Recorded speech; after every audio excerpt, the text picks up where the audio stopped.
Saio hau Nafarroako gobernuak diruz lagundu du.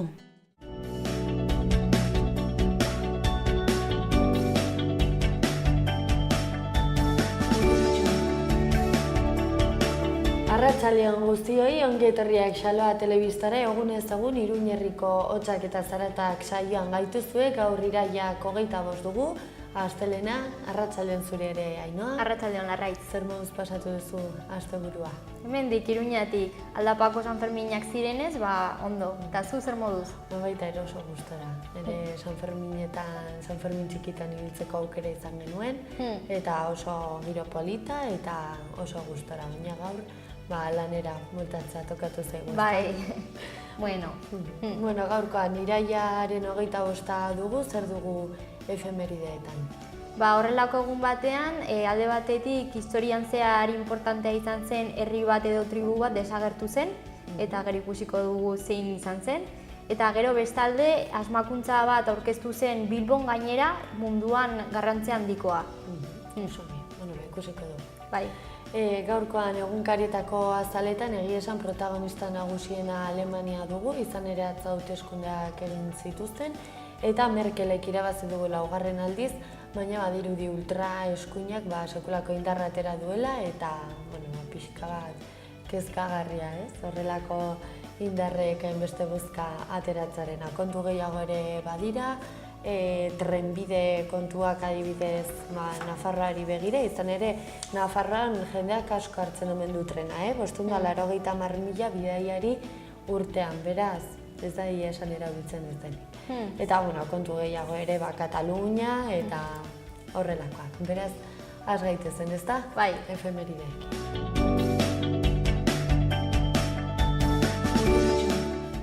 Has gaitezen gaurko efemerideekin. Gaur bezalako egun batean 1076. urtean, Erresuma Batuan Stamford Bridgeko guduan Harald III hil egin zen.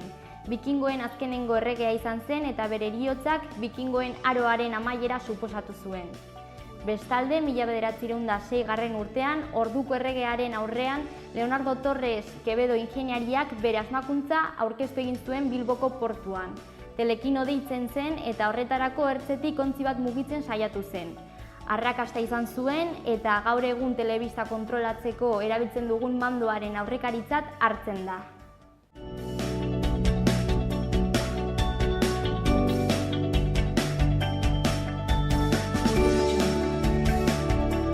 Azter ditzagun gaurko lerreburu nagusiak Aitziberren eskutik. Arratsaldeon Ainhoa, arratsaldeon Larraitz, hauxe dira gaurko zizkigun lerroburuak.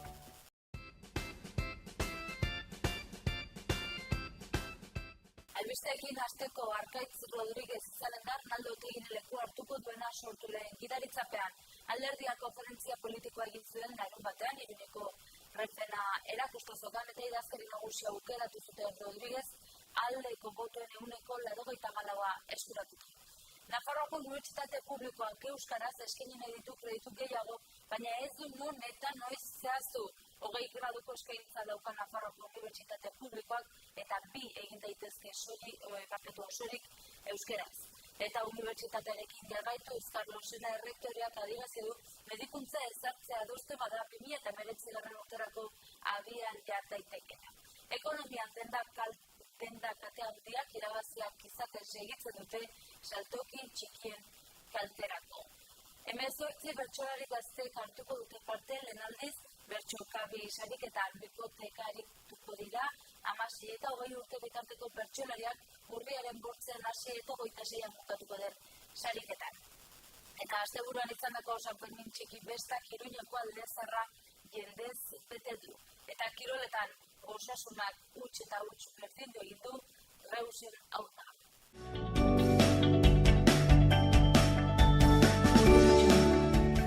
Eskerrik asko Aitziberriturri eguneko lerroburu nagusien berri emateagatik, orain egunkaritako azalekin aurrera eginen dugu, lehenik eta behin Diario Navarra egunkaria.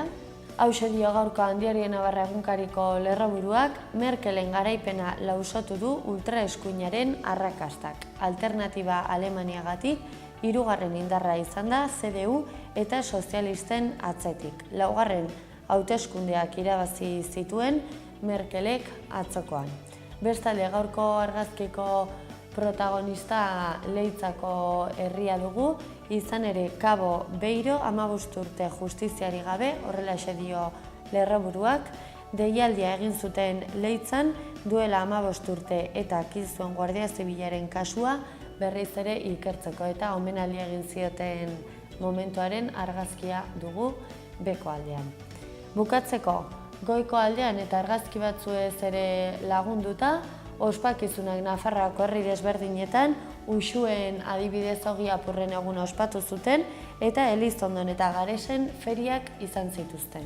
Bestelako kontuak gaurko dire notizia egunkarian, hauxe dio titular nagusiak, erreferendumaren aldekoei eraso ultra. Aragoiko Gorteetako presidenta erasotu zuten Podemosen ekitaldi batean, bertan Geroa Bai eta Izquierda Ezkerrako ordezkariak ere egon ziren. Independentistek 1 milioi boto paper banatu dituzte eta asteburu honetan 300 ekitaldi baino gehiago egin dira estatuaren jarrera gaitzesteko.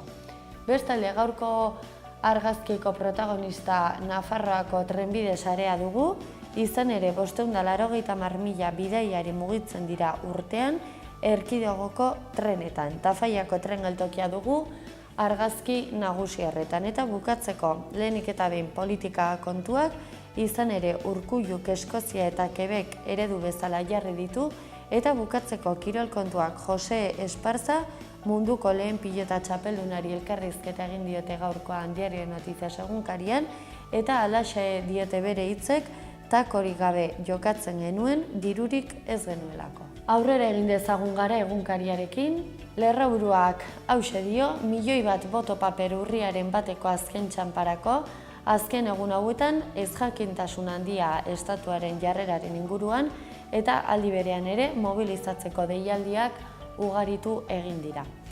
Bestalde, argazkiko protagonista Alemania dugu, Merkelek garaipena lortu du, baina eskuin xenofoboa indarrez sartu da. Atzo eskuin xenofobo horren arrakastari begira protestak izan ziren Alemaniako kaleetan eta erakusle da agertzen zaigun argazkia. Bestalde, Arkaitz Rodriguez sortuko politikariari elkarrizketa gaurkoan, hauxe dio Arkaitz Rodriguezek, bigarren frentea martxan jartzen ez bada, etorkizun beltza izanen dugu. Eta bukatzeko zinemaldiaren inguruan ere hitz egiten dute gaurkoan gara egunkarian, izan ere Agnes Barda Donostia saria izendatu dute. Eta gaurkoan berri egunkaririk ez dagoenez astelena izan da, joan gaitezen Euskal Herri Irratiko Lagunen agerkarira. 3 albiste nabarmentzekoa gaurkoan, batetik denda kate handiek irabaziak izaten segitzen dute saltoki txikien kalterako. Bestalde, bertsolaritza kontuak, 18 bertsolari gazte bertsokabi sariketan, eta bukatzeko Iruñeko kontuekin amaituko dugu, izan ere Iruñan turismo jasangarria sustatzeko plan estrategikoa garatu du udalak.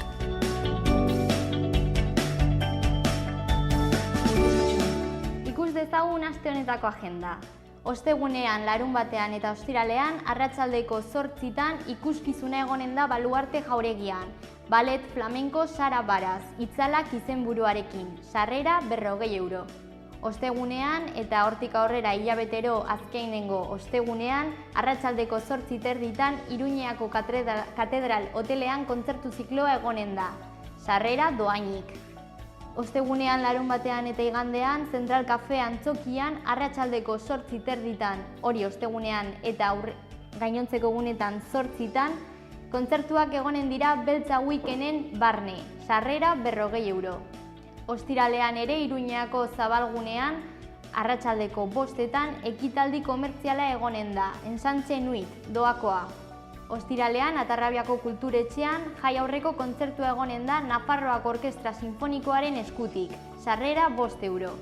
Ostiralean ere, Zizur Nagusiko Kulturetxean, antzerki musikala egonen da, Deprimitals du izenburua eta sarrera 10 eurokoa da. Ostiralean ere, gaueko 10:30 La Carbonera tabernan kontzertua doakoa izango da eta Correcaminos Rock and Roll banen eskutik izango da.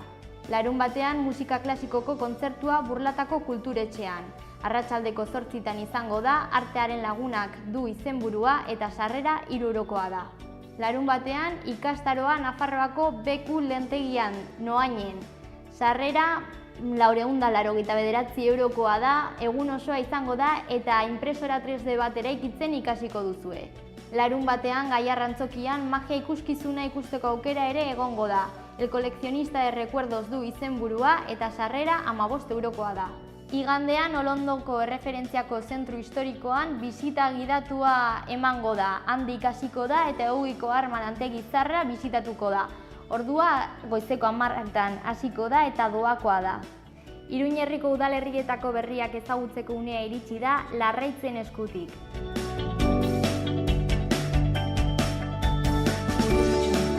Iraiak 25 dugu gaurkoan astelene ikus dezagun zenolako albisteak utzi dizkigun gaurko egunak Iruñean eta Iruñarrian.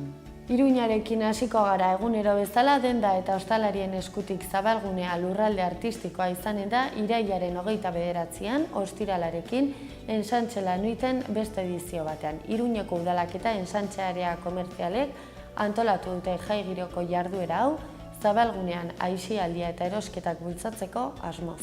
Bestalde, abian da Iruñeko udal hilerrian herritar musulmanendako ehorzketa zerbitzua, gainerako herritarrei eskantzen zaizkien baldintza berdinetan emango da zerbitzua, salbu eta ehorzketen orientazioari dagokionez. Bestalde, Errotxapeako Irati futbol zelaiko belardia berrituko du Iruñeko udalak 185.000 euroko inbertsioa eginen da. Eta bestalde, LGTBI kolektiboetako 4 proiekturi 19.000 euroko laguntza emanen zaie. Iruñeko udalak 50.000 euroko diru laguntzak emanen ditu, gazte ekintzaileen artean beren proiektuak aurrera eraman ditzaten. Eta bestalde, Urban Sketchers erakusketaren barruan marrazketa tailerra antolatu dute irailaren 30erako doakoa da eta Iruñeko udalak antolatzen du. Bestalde, Iruñeko udalak subentzioa eskainiko du formazio programetarako, soldadura zurgintza eta aurre fabrikatutakoen muntaia dira eskainiko diren tailerrak. Eta Iruñeko berdintasun eta LGTBI zinegotzia Madrilen izanen da elkartasun ekonomia 5. azokan, ekonomia feminista izanen da ardatza edizio honetan.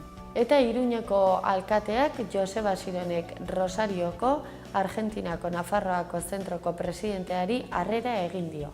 Aurrera egin dezagun astelehen egiten dugun moduan, lehenik eta behin Antsoainekin, kanpoan pintatzeko Antsoaingo haurren 2. lehiaketa burutu eginen da irailaren 30ean. Eta bestalde, udalerri askotan bezala, udalekoak euskaraz diru laguntza irailaren 30 arte eskatzeko aukera egonen da.